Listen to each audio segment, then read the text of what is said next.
Good morning বন্ধুরা, spice বক্সে আপনাদের স্বাগত জানাই। কখনো কখনো সিম্পল রেসিপিও খেতে কি দারুণ লাগে। আর যারা চকলেট খেতে ভালোবাসে তাদের জন্য আজ আমি একটা স্পেশাল ডিশ এনেছি, চকলেট ফাজ। ফাজ এক ধরনের ওয়েস্টার্ন কনফেকশনারি যা সাধারণত খেতে খুব নরম আর মিষ্টি, আর বাচ্চাদের খুবই ভালো লাগে। আমি চকলেট ফাজ বানানোর একটা সহজ পদ্ধতি বলবো, যেটা ট্র্যাডিশনাল পদ্ধতি নয়, যেটা আপনি যখন চান তখনই বানাতে পারেন। চকলেট ফাজ বানানোর জন্য খুবই সিম্পল জিনিস লাগবে: চিনি, দুধ, মাখন, ড্রাই ফ্রুটস, কোকো পাউডার আর ভ্যানিলা এসেন্স। তাহলে শুরু করা যাক। একটা প্যান নেব।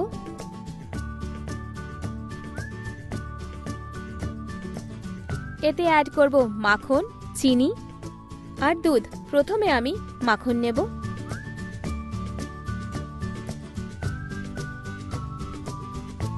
অপেক্ষা করব যতক্ষণ না মাখনটা গলে যায়। এবার আমি এতে চিনি দেব, সামান্য নাড়িয়ে নেব।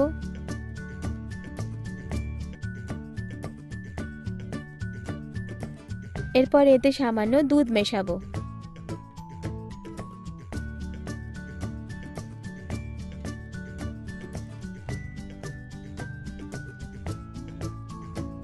এবার এতে আমি কোকো পাউডার মেশাবো।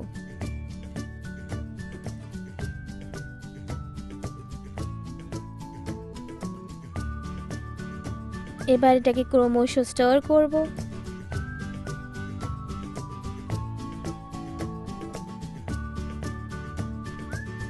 অল্প আঁচে রেখে 20 মিনিট অবধি সমানে নাড়তে থাকুন, যতক্ষণ না এটা নরম আর ঠিক বলের মতো তৈরি হয়ে যায়।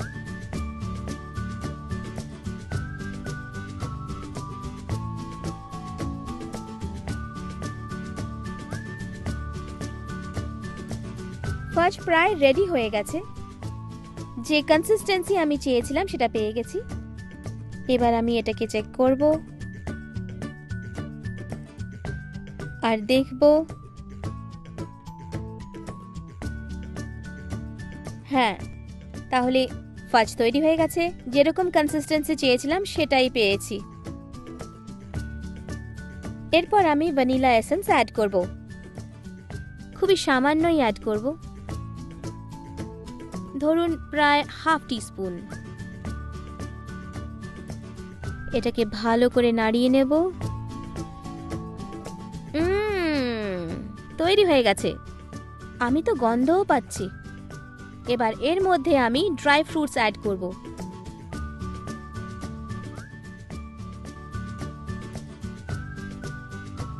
কাঠের স্পুন দিয়ে ততক্ষণ বিট করব যতক্ষণ না ফাজটা নরম হয়ে যায়।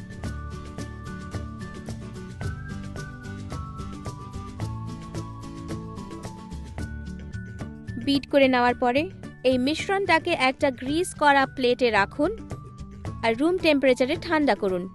আপনি ফাজটাকে 2 থেকে 3 ঘন্টা বা সারা রাত ফ্রিজে রেখে ঠান্ডা করতে পারেন, তাহলে এটা সেট হয়ে যাবে। হয়ে গেছে, চকলেট ফাজ খাওয়ার জন্য তৈরি। এটা বানানো কত সহজ, তাই না? ছুটির দিনে খাওয়ার জন্য আর আপনজনদের সাথে এনজয় করার জন্য এই ফাজটা একেবারে পারফেক্ট একটা ডিশ।